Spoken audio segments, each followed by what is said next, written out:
Athens, 2,400 years ago. It's a compact place. Only about 250,000 people live here. There are fine baths, theatres, temples, shopping arcades and gymnasiums. It's warm for more than half the year. This is also home to the world's first true and probably greatest philosopher, Plato. Born into a prominent and wealthy family in the city, Plato devoted his life to one goal, helping people to reach a state of what he termed eudaimonia, or fulfillment. Plato is often confused with Socrates. Socrates was an older friend who taught Plato a lot but didn't write any books. Plato wrote lots of them, 36, all dialogues, beautifully crafted scripts of imaginary discussions in which Socrates is always allotted a starring role, among them the Republic, the Symposium, the Laws, the Meno and the Apology. Plato had 4 big ideas for making life more fulfilled. First big idea, think more. We rarely give ourselves time to think carefully and logically about our lives and how to lead them. Sometimes we just go along with what the Greeks called doxa, or popular opinions. In the 36 books he wrote, Plato showed this common sense to be riddled with errors, prejudice and superstition. Fame is great, follow your heart, money is the key to a good life. The problem is, popular opinions edge us towards the wrong values, careers and relationships. Plato's answer is, know yourself. It means doing a special kind of therapy, philosophy, subjecting your ideas to examination rather than acting on impulse. If you strengthen your self-knowledge, you don't get so pulled around by feelings. Plato compared the role of our feelings to being dragged dangerously along by a group of wild horses. In honour of his mentor and friend Socrates, this kind of examination is called a Socratic discussion. You can have it with yourself or, ideally, with another person who isn't trying to catch you out, but wants to help you clarify your own ideas. Second big idea, let your lover change you. That sounds weird if you think that love means finding someone who wants you just the way you are. In a Symposium, Plato's play about a dinner party where a group of friends drink too much and get talking about love, sex and relationships, Plato says, true love is admiration.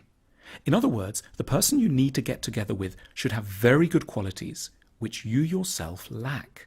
Let's say they should be really brave or organised or warm and sincere. By getting close to this person, you can become a little like they are. The right person for us helps us grow to our full potential. For Plato, in a good relationship, a couple shouldn't love each other exactly as they are right now. They should be committed to educating each other and to enduring the stormy passages this inevitably involves. Each person should want to seduce the other into becoming a better version of themselves. 3.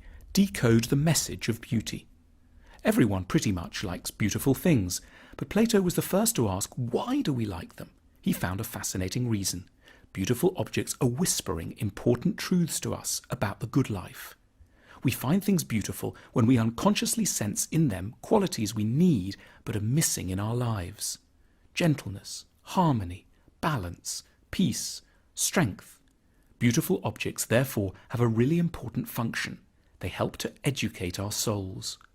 Ugliness is a serious matter too. It parades dangerous and damaged characteristics in front of us. It makes it harder to be wise, kind and calm.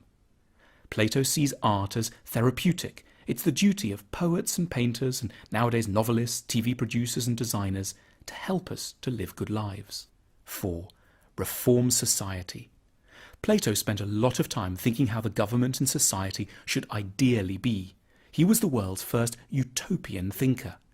In this, he was inspired by Athens' great rival, Sparta. This was a city-sized machine for turning out great soldiers. Everything the Spartans did, how they raised their children, how their economy was organised, whom they admired, how they had sex, what they ate, was tailored to that one goal. And Sparta was hugely successful from a military point of view. But that wasn't Plato's concern. He wanted to know, how could a society get better at producing not military power, but fulfilled people?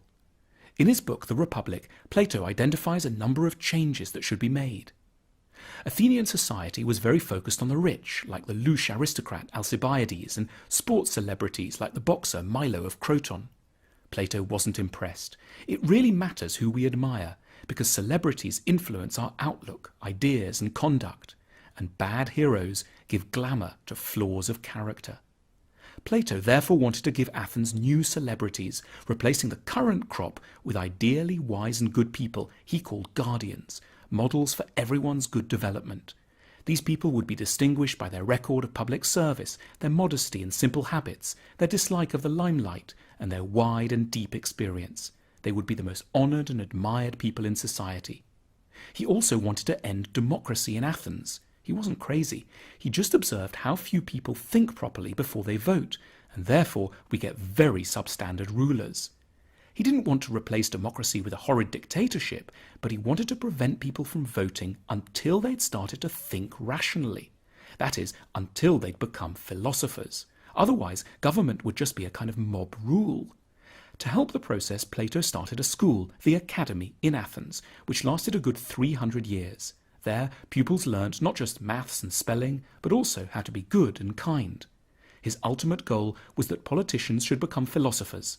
The world will not be right, he said, until kings become philosophers or philosophers kings.